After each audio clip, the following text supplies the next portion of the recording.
Assalamualaikum warahmatullahi wabarakatuh. Ya, selamat siang anak-anak. Bagaimana kabarnya sekarang? Ya baik. Tadi udah pada pose kan, berarti kalian udah makan juga, udah isi energi juga. Jadi pada pembelajaran hari ini dan materi hari ini, alangkah baiknya kita berdoa dulu untuk memulai pelajaran. Oke, berdoa dimulai. Berdoa selesai. Di sini Bu absen dulu ya sebelum kita memulai pembelajaran dulu. Siapa yang nggak datang hari ini?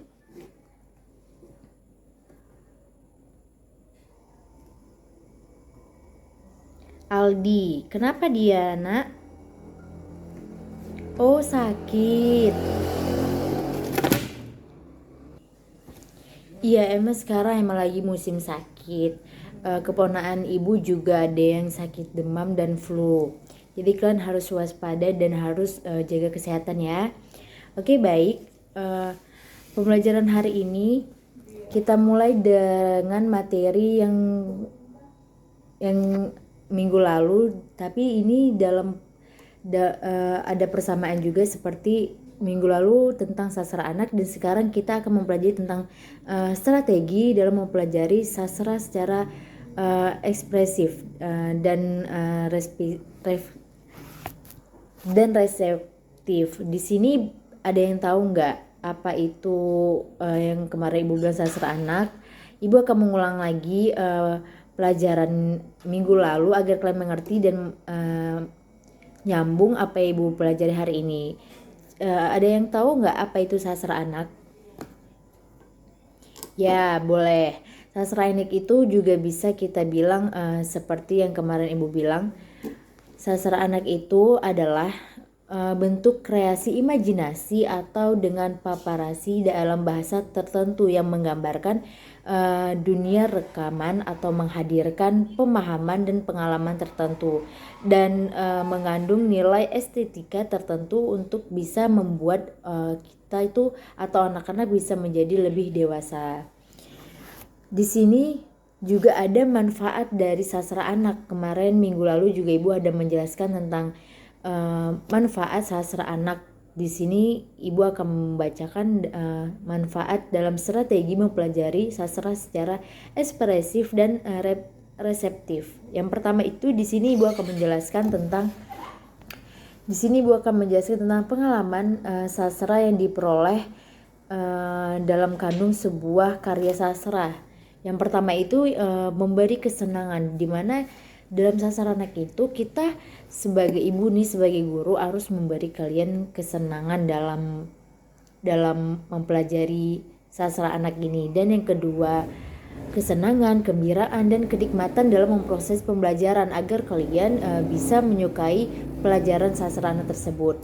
Dan yang kedua yaitu mengembangkan imajinasi anak dan membantu mereka mempertimbangkan dan memikirkan tentang alam, kehidupan dan pengalaman, atau juga seperti gagasan dengan berbagai cara, di mana dalam manfaat sastra anak ini kalian sebagai anak-anak Indonesia bisa mengimajinasikan apa yang dalam kehidupan kalian dan apa juga bisa pengalaman dalam kehidupan juga dalam alam.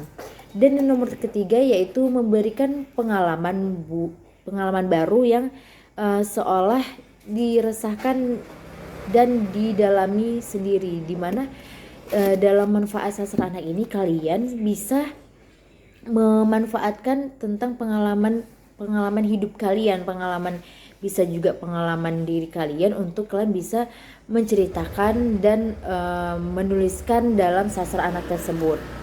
Dan yang keempat yaitu mengembangkan wawasan kehidupan anak menjadi perilaku kemanusiaan, di mana dalam manfaat sastra anak ini kalian bisa meningkatkan kemanusiaan kalian terhadap orang-orang sekitar kalian gitu. Dan yang keempat itu mengembangkan wacana kehidupan anak yang menjadi perilaku kemanusiaan juga. Dan yang kelima, menyajikan dan memperkenalkan anak terhadap pengalaman universal. Dan yang keenam yaitu meneruskan warisan sastra, dimana jika kalian ada nenek kalian, kakek kalian, mama kalian, kakak kalian atau ayah kalian itu dulunya itu bisa mengembangkan sastra anak, itu sastra yang dimana sastra ini bisa dikembangkan dan bisa diwariskan kepada kalian gitu. Jadinya kalian bisa mewujudkan atau melanjutkan sastra anak tersebut. Di sini juga ibu akan membacakan dan menjelaskan seperti di dalam buku yang kalian lihat dan kalian baca, yaitu minat dan faktor penentu responsi anak terhadap bacaan sastra. Di mana bacaan sastra ini seorang anak itu mempunyai respon atau tanggapan yang berbeda-beda terhadap sastra, dimana tanggapan anak itu ada yang menyukai sastra dan ada juga yang tidak menyukai sastra. Dalam sastra ini tuh kita bisa mengembangkan potensi atau mengembangkan apa yang bisa kita kembangkan. Dalam menanggapinya ini, sebuah bacaan sastra juga yang didengar itu seperti yang dibaca, dan masing-masing anak itu mempunyai cara tersendiri dalam mengungkapkan kesenangan, pikiran, dan seperti perasaan juga. Dalam setiap tanggapan terhadap sastra anak ini, anak-anak memiliki sifat-sifat yang personal dan khas untuk masing-masing anak. Bagaimana demikian? Karena dalam sastra anak ini kalian tuh bisa mengembangkan potensi dan mengembangkan apa yang ingin kalian kembangkan. Pastikan dalam setiap kalian memiliki sastra di mana kalian masing-masing punya sastra yang berbeda-beda. Itu bisa kalian kembangkan.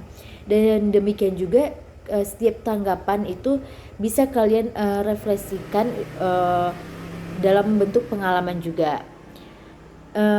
Anak-anak yang lebih dewasa itu dapat menangkapkan ide-ide cerita yang abstrak gitu. Istilah itu seperti tanggapan, di mana setiap tanggapan ini bisa menjadi karya sastra yang memiliki makna yang beragam.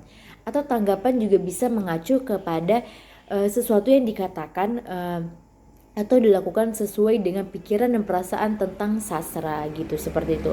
Tapi kebanyakan penelitian itu tentang anak dan sastra itu pasti difokuskan pada menemukan bahan membaca atau yang disukai anak,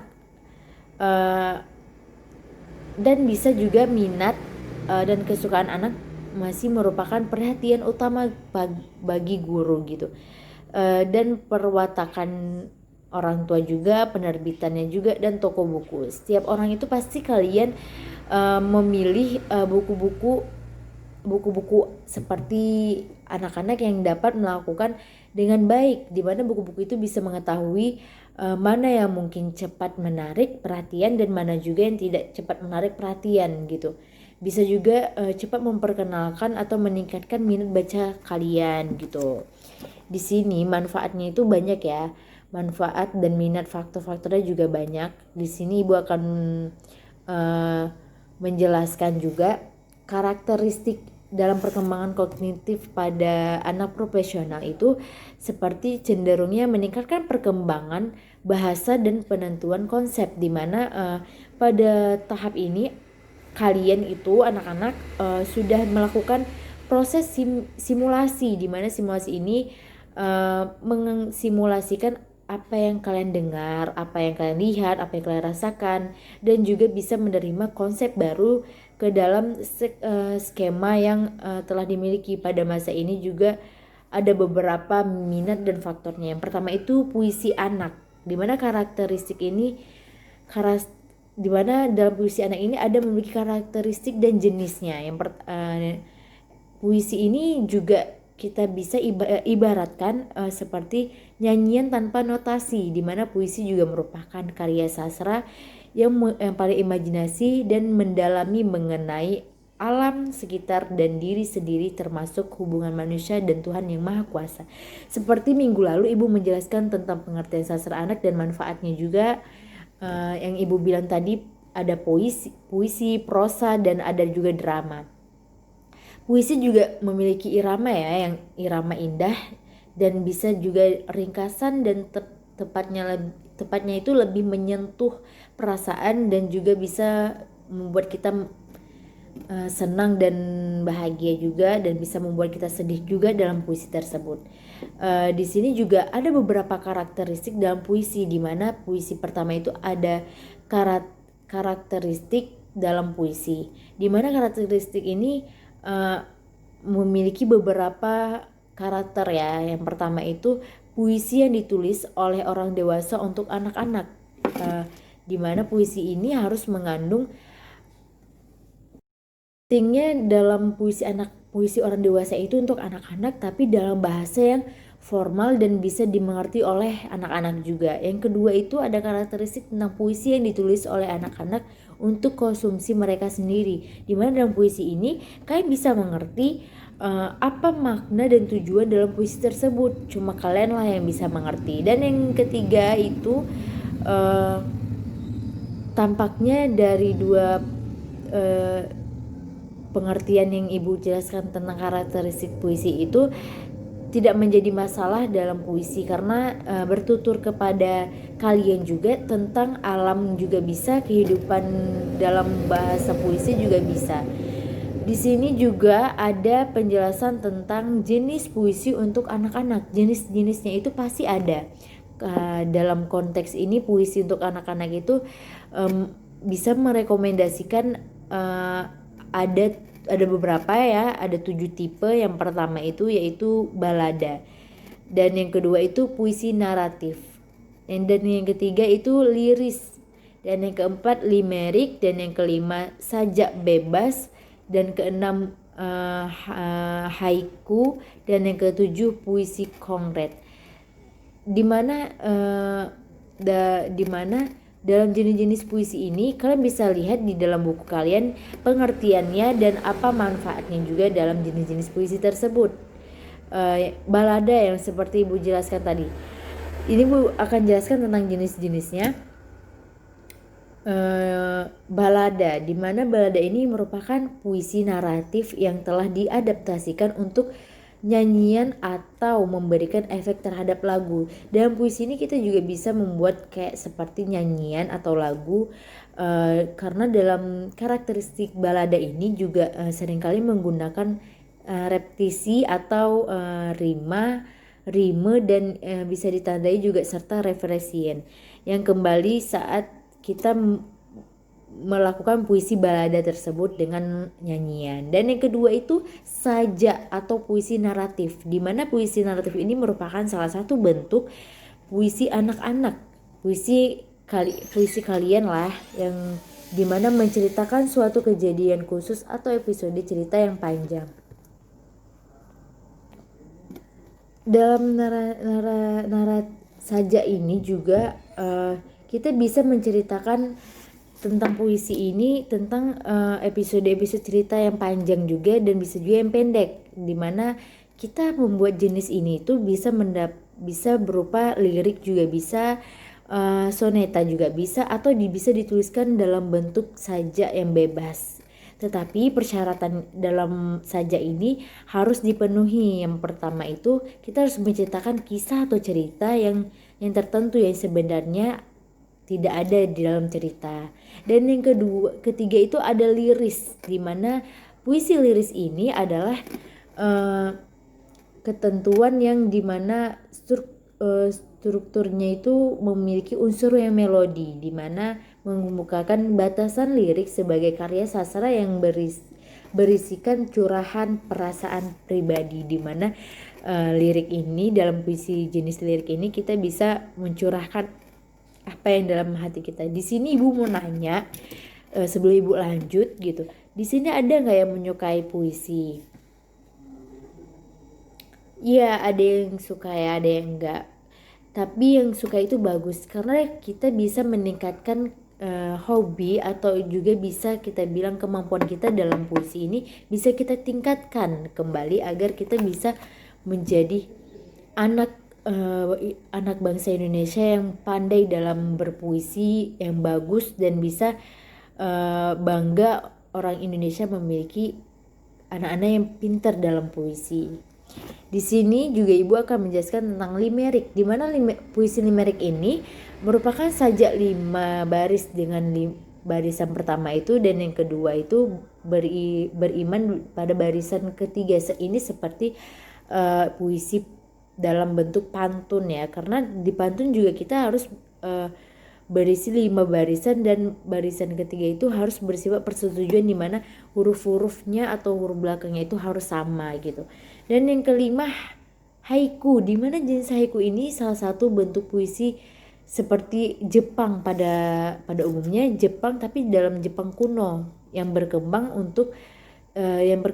sekitar abad 13 Masehi, di mana haiku ini tuh terdiri dari 17 suku kata barisan pertama dan berisi 5 suku kata. Seperti itu, dan selanjutnya dalam sasaran pada anak-anak SD ini, bentuk haiku ini tampak belum dikembangkan ya, karena ini terlalu kuno juga, dan bisa juga menjadi bahan apresiasi sastra atau juga bahan pertimbangan pembinaan keterampilan menulis kreatif. Dan yang keenam, kalian bisa baca sendiri, dan ketujuh, kalian juga bisa baca sendiri. Di sini ibu akan menjelaskan tentang bacaan cerita anak usia SD, di mana karakteristiknya dan jenisnya. Di sini ada beberapa juga yang seperti minggu lalu ibu jelaskan tentang drama atau prosa, kita bisa menceritakan juga. Di sini bisa juga kita menceritakan tentang karakteristik bacaan cerita anak. Yang pertama itu ada bentuk penyajian, yang kedua ada bahasa yang digunakan, yang ketiga cara penuturannya, dan yang keempat tokoh, penokohan, latar, plot, dan tema, dan yang selanjutnya juga ada jenis bacaan cerita anak. Di sini minggu lalu ibu juga pernah jelaskan tentang prosa ini.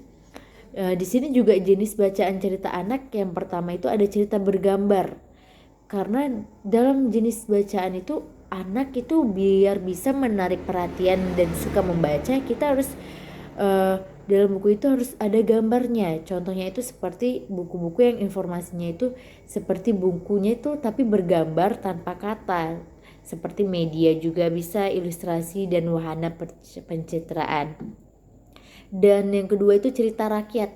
Pasti kalian semua anak-anak menyukai cerita rakyat, pasti ibu yakin. Seperti cerita rakyat itu Malin Kundang, Tangkuban Perahu, Bawang Putih Bawang Merah, seperti itu. Karena dalam bentuk-bentuk itu kalian juga bisa menyukai dan menarik untuk membaca. Di sini juga ceritanya seperti kita bilang cerita kumulatif, di mana cerita ini juga bisa dibilang cerita-cerita tentang keajaiban juga bisa, cerita tentang binatang-binatang juga bisa. Dan yang ketiga itu fabel, legenda dan mitos sebagai karya tradisional.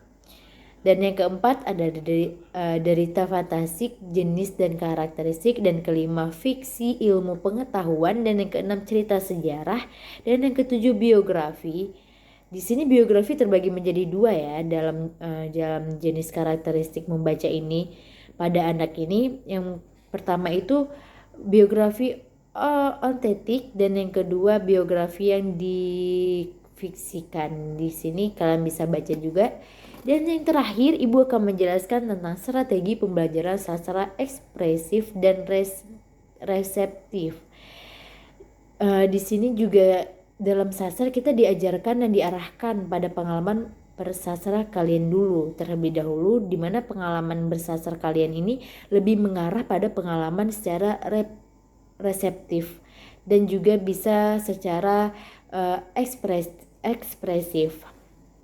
Dalam pengajaran ini juga apresiasinya ini dapat mengarah pada kegiatan yang meresepsikan hasil sastra, di mana diantara itu seperti membaca, menyimak, juga menonton pementasan drama juga, pementasan puisi juga, dan juga bisa kegiatan yang mengarahkan pada bentuk apresiasi ekspresif, di mana seperti diantara itu kita bisa menulis puisi juga, menulis cerita, dan bermain peran atau drama. Di sini juga ada beberapa strategi pembelajaran dalam sastra ekspresif dan reseptif.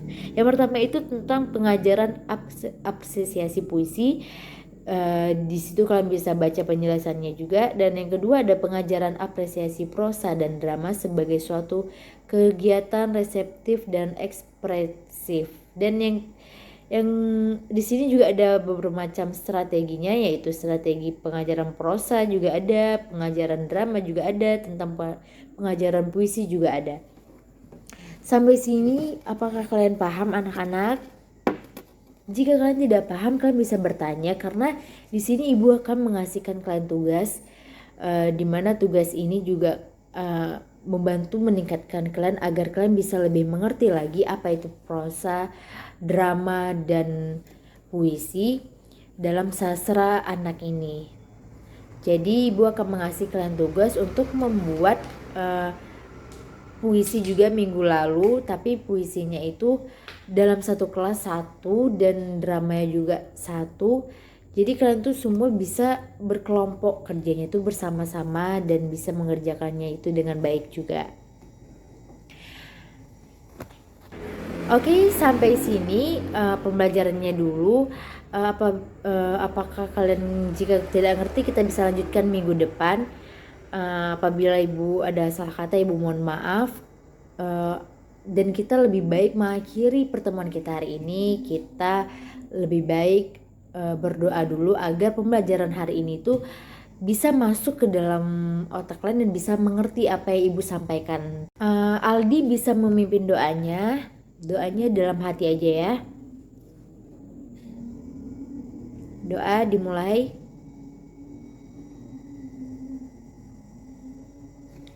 Doa selesai. Oke, baik, pertemuan hari ini ibu akhiri dulu. Sampai jumpa minggu depan. Dan tugasnya jangan lupa minggu depan dikumpul. Oke, assalamualaikum warahmatullahi wabarakatuh.